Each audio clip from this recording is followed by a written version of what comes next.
লাগেজের মধ্যে কি না কি আছে। আমি একবার মালয়েশিয়া যাইতে গেলাম আর কি, এই যে এই আমলিগের যে টার্ম চলতেছে, নির্বাচন হলো ডিসেম্বরে, মাহফিল টাফিল বন্ধ করে দিল বাংলাদেশে, কি করবো এদেশের অনন্য কিছু যাইতো মালয়েশিয়া টস করিয়েছি। তো মালয়েশিয়া যাবো বলে গেছি, ইমিগ্রেশনে যাইয়া সপ্তাহ নিশ্চিত তো গেছে, ছোট্ট একটা হ্যান্ডব্যাগে 2-3টে কাপড়, 3-4 দিনের জন্য যাচ্ছে। এখন সব জায়গা ওকে, আমার বডি ইমিগ্রেশনে ধরা পড়ে গেছে। যারা ইমিগ্রেশন করতেছে তার বেশিরভাগই আমার শ্রোতা, সবাই চেনে। আমার গায়ে মেশিন ধরলে রিং করে, ওরাও লজ্জা পাচ্ছে যে ঘটনা কি। আমারও তো প্রতিবার এটা অন্য মানুষের মতো আগাগুলা সব খুলি বেলায় দেয়, এখানে ধরে ওখানে ধরে রিং করে। শেষে ঘটনা কি আছে আপনি নিজে একটু খোঁজেন। চাবি চুবি কলম ঘড়ি মড়ি আংটি মাংটি যা ছিল সব দিয়ে দিছি, পকেটে কিচ্ছু রাখি নেই, শুধু পকেটে একটা পকেট ডায়েরি, ওইটা শুধু পকেটে। ওই সর্বনাশ করছে। পরে ওরা আর ধরতে পারলো না, পরে এক বছর ঘরে পাঠায় দিল এক মহিলা। মহিলা মেশিন নিয়ে আইছে আমার সামনে এরকম ধরিয়ে, যে হুজুর আপনার এই পকেট ডায়েরির ভিতরে ডায়ালের মধ্যে দেখেন এখন বেলেট আছে। আমি উরি বাবাই কত বড় ওজন, এই পকেট ডায়েরি ডায়ালের ভিতরে এখন বেলেট খুলে দিয়ে যে সত্যি বেলেট, কবে যেন নখ কাটছি তা পথে বেলালি মানুষের ক্ষতি হবে না, তো বইয়ের মধ্যে থুয়ে দিছি, তা তো আমার মনে নাই। এই মহিলা এসে ধরে ফেলাইছে, বহুত বড় মারে পথের পীর। এই অবস্থাটা যদি তুমি ভয় পাও, জীবন যাপন হবে যেমন, মরণ হবে তেমন। যে চেহারায় মরবা, যে হালাতে মরবা, উঠবা হাসরের মাঠে সেই হালাতে। মদ খাইতে খাইতে মরছো, মদের বোতল হাতে করে উঠবা। বিড়ি খাইতে খাইতে মরছো, মুখে বিড়ির গন্ধ, সিগারেটের গন্ধ, ওই গন্ধ নিয়ে হাসরের মাঠে উঠবা। তুমি দাড়ি কাটা অবস্থায় মরণ জীবন যাপন, দাড়ি কাটা অবস্থায় মরণ, হাসরের মাঠে দাড়ি কাটা ওঠা অবস্থায় উঠবা। এমন নাই যে তুমি দাড়ি লম্বা হয়ে যাবে। সুন্নতের খেলাফ জীবন যাপন, মরণ হয়েছে সেই হালাতে, হাসরের মাঠে উঠবা ওই হালাতে।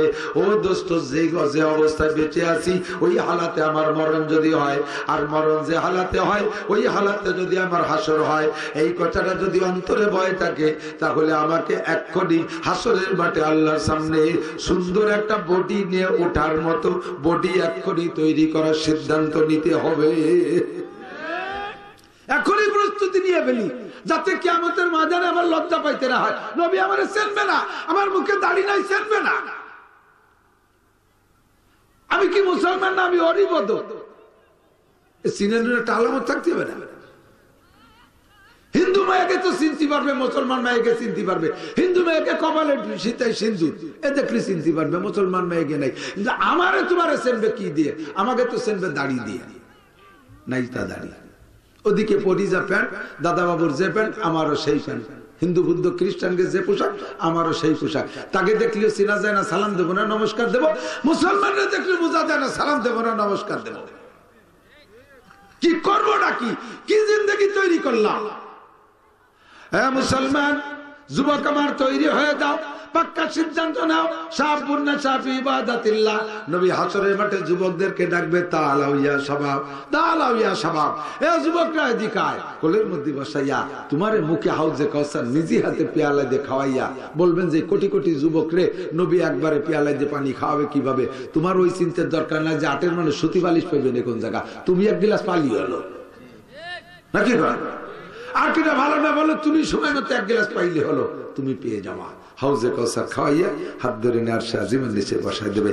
এই মানুষগুলোর হিসাব হবে না, নামাজ কালাম কিচ্ছু জিজ্ঞেস করা হবে না। ফিগারটা তৈরি করো, ফিগারটা তৈরি করো, মাপে সই করো, মাপে সই বানাও। নইলে যদি পুলিশ লাইনে লোক দাঁড়াইছে, পুলিশি লোক নেবে সব 6.5 foot, 6.5 foot, 6 foot, 6.5 foot, 6 foot, একটা দাঁড়াইছে ওর ভিতরে 3.5 ফুট। ওই 3.5 ফুটের দিকে ভিড়িও তাকাবে। যে জায়গা 5.5 ফুট আলার খানা নাই, সে জায়গা 3.5 ফুট আলার বাউন পীর ও জায়গা দাঁড়াইছে কিস্তিরে গিয়ে। হাজার হাজার উলামায়ে কিরামের জিহ্বে পানি থাকবে না, সে জায়গা তোমার আগাগোড়া দেখে সুন্নতে মিল নাই। একের পরিষ্কার হাদিস, হাউজে কাউসার পান করতে যাবেন, ইউহালু বাইনাহু ওয়া বাইনান নবী সাল্লাল্লাহু আলাইহি ওয়াসাল্লাম, এই নবী আর উম্মতের মাঝখানে একটা পর্দা পার্টিশন পড়ে যাবে। হুজুর তো ভাবতেছেন যে আমার উম্মত না হলে আমার কাছে পানি খাইতে কেন আসবে? হুজুর পানি নিয়ে রেডি হয়েছে, ইতিমধ্যে পার্টিশন হয়ে যাবে। ফেরেশতারা দম করে টান দিয়ে ফেলাই দিয়ে পায়ে শিকল বেঁধে টানতে টানতে নিয়ে হাঁটা দেবে। এই সময় পর্দাটা আবার সরাই নিয়ে যাবে। হুজুর দেখতেছেন যে উম্মত চিল্লাইতেছে, জিহ্বে বেরোয় যাবে 1.5-2 হাত, ময়দানে মাহশারে মাটির উপরে জিহ্বে এরকম বাড়ি খাইতে তালে থাকবে। জিহ্বে যখন মাটিতে বাড়ি রাখবে তখন জিহ্বের থেকে আগুনের ফুলকি ছুটবে, মানে জিহ্বের থেকে পিপাসায় কলিজাটা এরকম শুকিয়ে যাবে যেন আগুন লেগে গেছে ভিতরে। আর চিল্লাই বলবে, ইয়া রাসূলুল্লাহ আশরিবনি শাইআম মিনাল হাউজ, ইয়া রাসূলুল্লাহ আশরিবনি শাইআম মিনাল হাউজ, হুজুর আমার একটু হাউজে কাউসার দেন, হুজুর আমার একটু পানি দেন। হুজুরও বলবে, এই ফেরেশতারা দাঁড়াও, হাজা উম্মতি, আমার উম্মত পানি খাওয়াইতে দাও।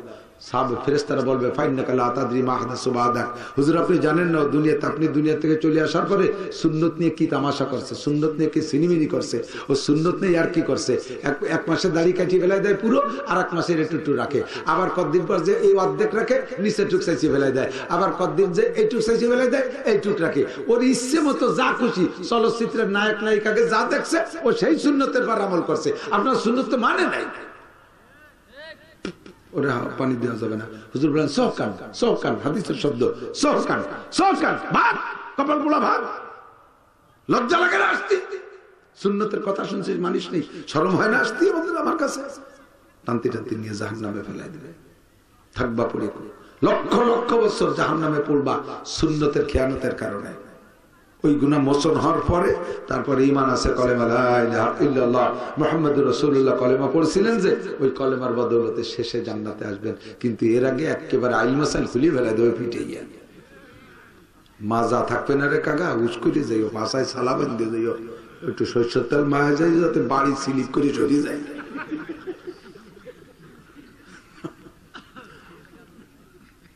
উপায় নাই, দুই গ্রুপ বিনা হিসেবে জান্নাতি। 3 নম্বর, রাজুলুন যাকারাল্লাহ, কে রাজুলুন কলবুহু মুআল্লাকুম বিল মসজিদ। হ্যাঁ, আমাদের মনটা থাকবে মসজিদের সাথে। কার সাথে? জোর হলো না, আর একটু কন্যা। দুর্গা পূজা, কালী পূজা, সরস্বতী পূজা, লক্ষ্মী পূজা, মন্দির, গির্জা, প্যাগোডা, হিন্দু ভাইদের আনন্দ, খ্রিস্টান ভাইদের আনন্দ, আনন্দ মেলা, এর সাথে সম্পর্ক বৈশাখী মেলা, 14ই ফেব্রুয়ারি। এই 14ই ফেব্রুয়ারি এলা রায়দিক তাকাও, আসতেছে একটা ইবাদতের কারবার। 14ই ফেব্রুয়ারি রাত ভর যা খুশি তাহা করিবা। ওই দিন ফেরেশতারা রিটার্ডে থাকবে, ওটা লিখবেন না কিছু। জাফাল কলম, তোরা যা পারিস করে বেলা, কলম শুয়ে গেছে, কলমে কালি নেই, যা খুশি তাই কর, তাই নাকি? সারাটা দুনিয়ায় আগুন লাগাই দেবে, সারাটা দুনিয়ায় লুচ্চবির একটা কারখানায় পরিণত হবে 14ই ফেব্রুয়ারি। আল্লাহ হেফাজত করুক, আমিন। তোমরা এখানে পাক্কা প্রতিজ্ঞা করো, এখন থেকে জীবনে করে দিন 14ই ফেব্রুয়ারির ভ্যালেন্টাইন ডেতে আমি অংশগ্রহণ করব। ওদের কোনো অনুষ্ঠানে অংশগ্রহণ করবা? একেবারে পাক্কা সিদ্ধান্ত, জীবনেও কোনো দিন না। পহেলা বৈশাখে পান্তার পচা ইলিশ, সুবহানাল্লাহ।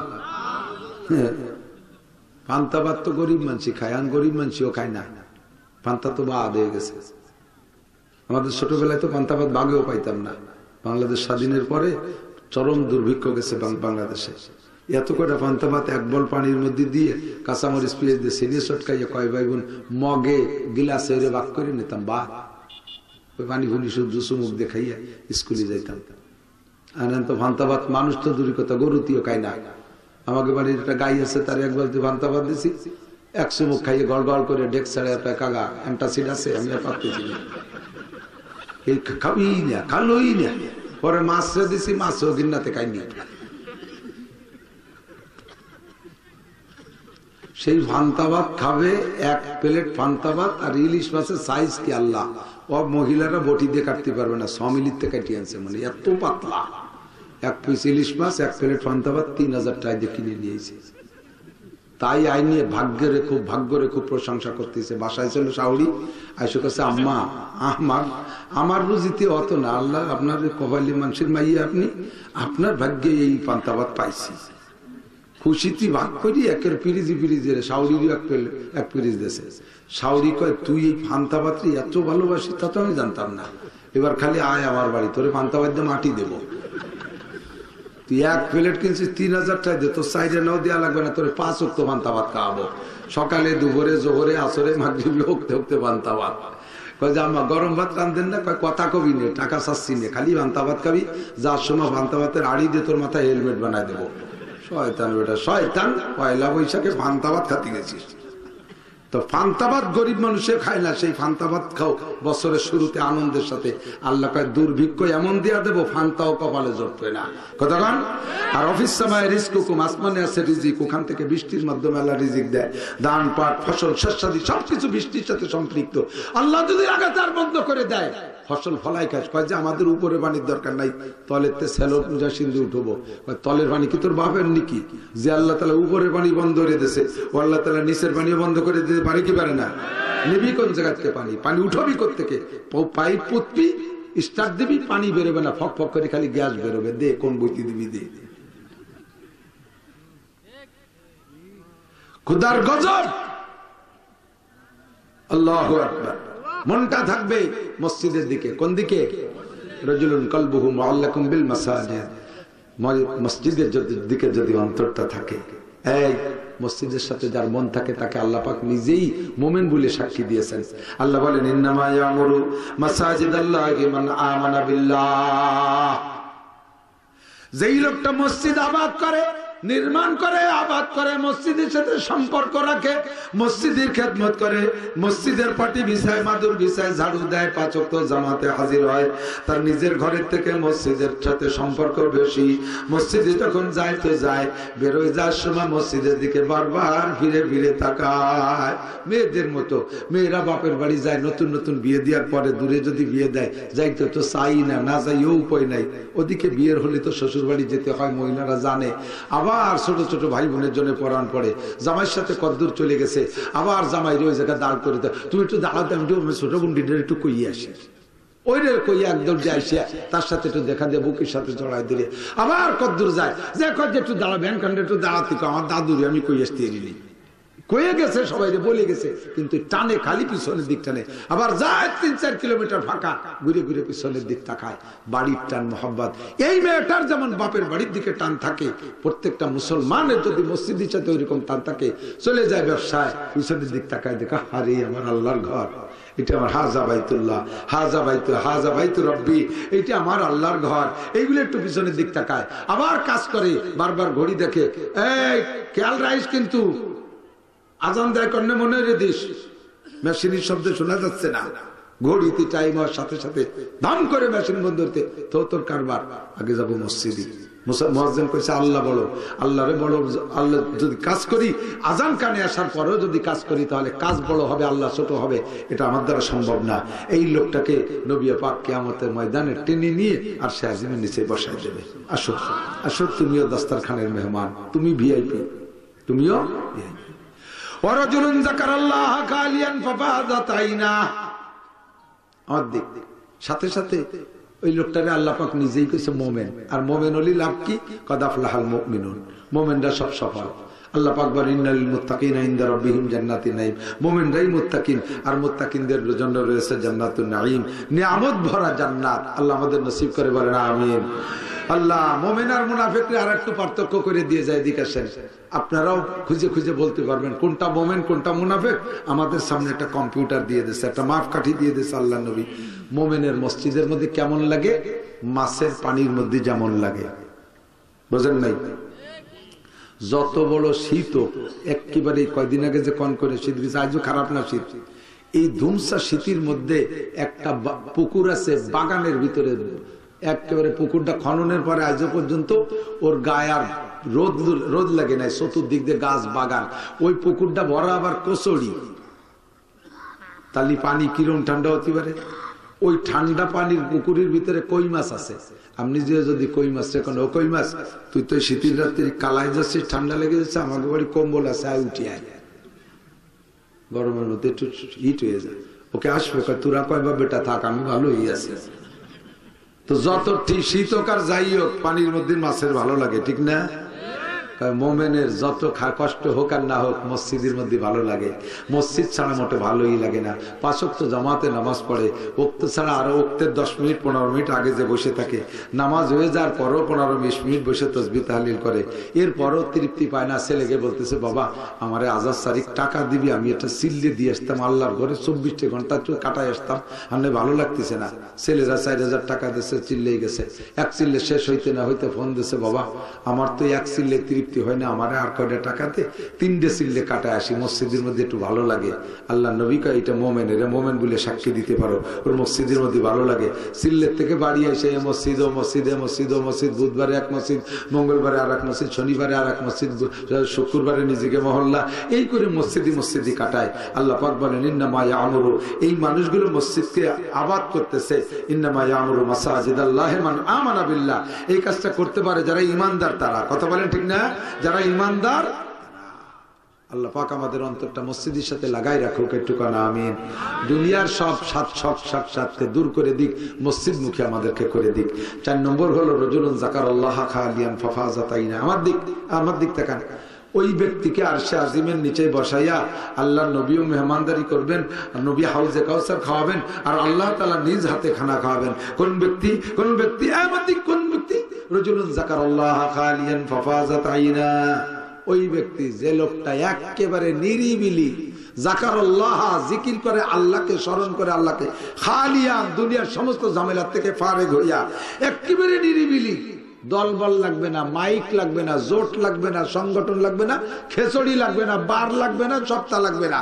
প্রত্যেক রাত্রে গভীর রাত্রে উঠবে একা। তাতাজাফা জুনুবুহুম আনিল মাদাজি ইয়াদউনা রাব্বাহুম খাওফান ওয়া তামআ। আরামের বিছানা ফেলে উঠে যাবে। স্বামী স্ত্রী 2 জন গলা জড়িয়ে ঘুমিয়েছিল, স্ত্রী উঠে গেছে, স্বামী টের পায় নাই, অথবা স্বামী উঠে গেছে, স্ত্রী টের পায় নাই। আটা সেনাটার ভিতরে থেকে একটা যদি চুল দেখা যায়, ওই চুলটারে টেনে বের করলে যেমন চুলের গায়ে আটা লাগে না, ওই রকম 2 জনের মধ্যে থেকে একজন উঠে চলে গেছে, আর একজনের টের পাই নাই। কেন গেছে? আমি গভীর রাত্রে আমার আল্লাহকে রাজি করব। ওরে দলবল নেওয়ার দরকার নেই, আমার জোট করার দরকার নাই, আমার খেচড়ি লাগবে না, মাইক লাগবে না, আমি নিরিবিলি বসে আল্লাহর সাথে সম্পর্ক করব।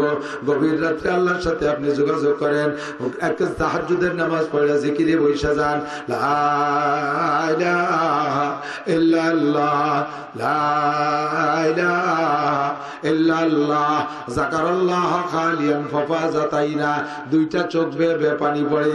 পর্দায়ে হাসতি अगर सूजी बना रे ला इला, पर्दाए हस्ती अगर सूजी बना रे ला इला, आज़मा बे पर्दा बीनी नूरे इल्लल्लाह रा, आज़मा बे पर्दा बीनी नूरे इल्लल्लाह रा। ला इलाहा इल्लल्लाह जिकिर करते करते এমন একটা দিন আসবে, আপনি লা ইলাহা কই টান মারছেন, ইল্লাল্লাহ বলার আগে আপনার মাঝে আর আল্লাহর মাঝে যে পর্দা, আল্লাহ পর্দা সরাই নিয়ে যাবে। আযামা বে পর্দা বিনি নূরে ইল্লাল্লাহ রা, ওই সময় আপনি ইল্লাল্লাহ নূর আপনার চোখ খুলে দেখতে পারবেন।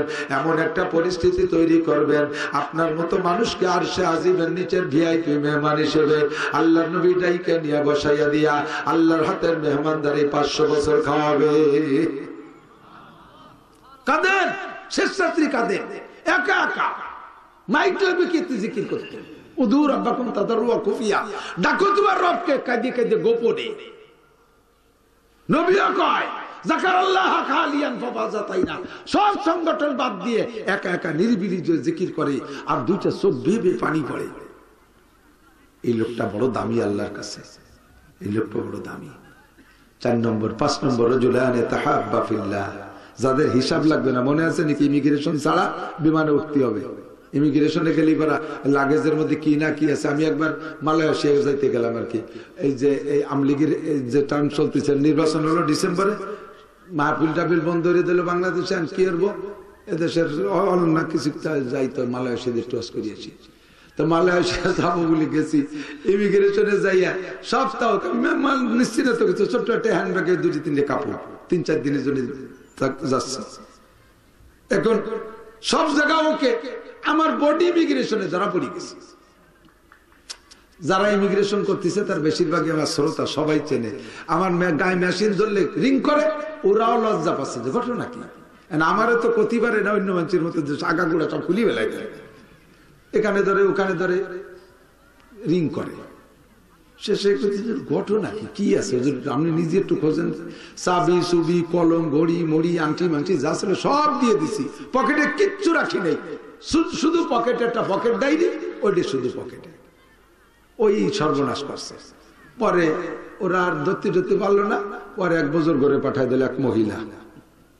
মহিলা মেশিন নিয়ে এসে আমার সামনে এরকম ধরিয়ে যে হুজুর আপনার এই পকেট ডায়েরির ভিতরে ডায়ালের মধ্যে দেখেন এখন বেলেট আছে। আমি বলি বাবাই কত বড় হুজুর, এই পকেট ডায়েরি ডায়ালের ভিতরে এখন বেলেট খুলে দিই যে সত্যি বেলেট। কবে যেন নখ কাটছি তা পথে বেলালি মানুষের ক্ষতি হবে না, তো বইয়ের মধ্যে থুয়ে দিছি, তা তো আমার মনে নাই। এই মহিলা এসে ধরে ফেলেছে, বহুত বড় মারেফতের পীর এটা। ইমিগ্রেশন, সব ইমিগ্রেশন পার। এই জায়গায় যদি ইমিগ্রেশনে পার না হতে পারেন তাই তো ধরা খাবেন। ইমিগ্রেশনে যাতে যাওয়া না লাগে, ডাইরেক্ট পার হয়ে চলে যেতে পারেন বিনা হিসাবে 7 গুণ অর্জন করতে হবে।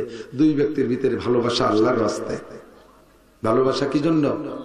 আমি আপনাদেরকে ভালোবাসি, আপনারা কেউ আমার আত্মীয় না, আমার কেউ আত্মীয় নাই। এলাকা আমার আব্বা বিয়ে করে নাই, আমার দাদা করে নাই, আমি করি নাই, ছেলে বিয়ে দেই নেই, আত্মীয় স্বজনের কোনো সম্পর্ক নেই, আমার জায়গা জমি নাই, ব্যবসা বাণিজ্য নেই, আপনাদের সাথে কিছু নেই। আপনাদের সবাইকে ভালোবাসি কেন? এই গভীর রাতে, শীতের রাত্রে আমাদের মহব্বতে আপনারা বসে আছেন।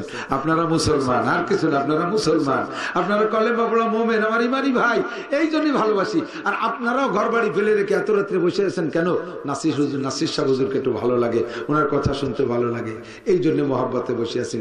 এ জায়গাতে আমি আপনাদেরকে খাইতেও দেবো না, পয়সা করিয়ে দেবো না। আর কোন সম্পর্ক আছে? আল্লাহ পাক নসিব করলে আমরা 2 দলই আরশে আজিমের নিচে জায়গা পাবো ইনশাআল্লাহ। তবলিগের 2 জন দেখেন, একজনের বাড়ি রংপুর, আরেকজনের বাড়ি দিনাজপুর, আরেকজনের বাড়ি সৈয়দপুর, আরেকজনের বাড়ি ফরিদপুর, আরেকজনের বাড়ি মাদারীপুর, আরেকজনের বাড়ি আরাকপুর। এইভাবে 12 দেশের 13 পুরুষ 13 জন 14 জন মিলে গুছাই একটা জামাত হয়েছে কাকলাইল যাইয়া। সিল্লে চলে গেছে আরাকপুর, সিল্লে টিলে দিয়ে আইসা কাকলালির থেকে যেদিন বিদায় নেবে 14 জন 14 দিক চলে যাবে, সেই দিন গেছেন যারা সিল্লে তারা বুঝতে পারবেন। যখন বিদায় নেয় তখন কেমন যেন ভাই মোরা শোকের মতো কালা গলা ধরে কান্তি তালে থাকে, খালি কান্দে আর কান্দে, কয় ভাই আর কবে দেখা হবে? জীবনের এটাই কি শেষ দেখা? কত ভালোবাসা নিয়েছিলাম, চলতি পথে একটু কষ্ট পেয়ে থাকলে মাফ করে দিয়েন ভাই। এমন করে গলা জড়া ধরে কান্নাকাটি করে। এই 14 জায়গার 14 জন এক জায়গা হয়েছে আল্লাহর দিনের জন্য, আবার বাড়ি চলে যাচ্ছে দিনের খাতেরে, যে হা দিনের জন্য বাড়ি যাচ্ছে। এটা একটা তর্জমা। আর একটা তর্জমা হলো আপনাকে আমি ভালোবাসি, আমাকে আপনি ভালোবাসেন, আমি আপনি মুসলমান সেজন্য। আমি মৌলানা নাসির দিনের কথা বলি তাই ভালোবাসেন। আপনি অতক্ষণ আমারে ভালোবাসবেন যতক্ষণ আমি হকের পর থাকবো। যেদিন আমি মৌলানা নাসির হক ছেড়ে চলে যাব, আমার সাথে আপনার কোনো ভালোবাসার দরকার নেই। আমারে ভালোই বাসবেন না, আমার সমালোচনা করবেন, আমার যা খুশি তাই করবেন। আমি দিনের পর নেই, আমি হকের পর নেই, আমার ভালোবাসার কি দরকার? যত বড় কুতুব হোক আর পীর হোক, আমার চোখের সামনে যদি দেখি যে পীর সাহেব বিদআত করে, তাহলে আমি তার 1 সেকেন্ডও মানতে রাজি না। কথা কয় না? পীর সাহেবরে আমি 1 সেকেন্ডও মানতে রাজি। সুন্নতের পর আছে তো পীর সাহেবরে মানি, সুন্নতের পর নাই থতর পীরের গোষ্ঠী আমি বাদ দেই। আমি আল্লাহ কোরআন হাদিস যা বুঝি, ভালো একজন সহিহ হক্কানি আলেম দেখে তার থেকে আমি শরীয়তের বিধিবিধান জেনে তারপর আমি আমল করব। কথা বলেন ঠিক না? তাহলে ভালোবাসা যতক্ষণ দিন আছে ততক্ষণ ভালোবাসা, আর যদি বদ্দিন হয়ে যায় একজন, তার থেকে আমি বিচ্ছিন্ন হয়ে যাব। যেই লোকটা খারাপ হয়ে গেল ওরে দেখে দিনদার লোকটা যে আলাদা হয়ে গেল, এই দিনদার লোকটা আর সে জীবন নিচে জায়গা পাবে।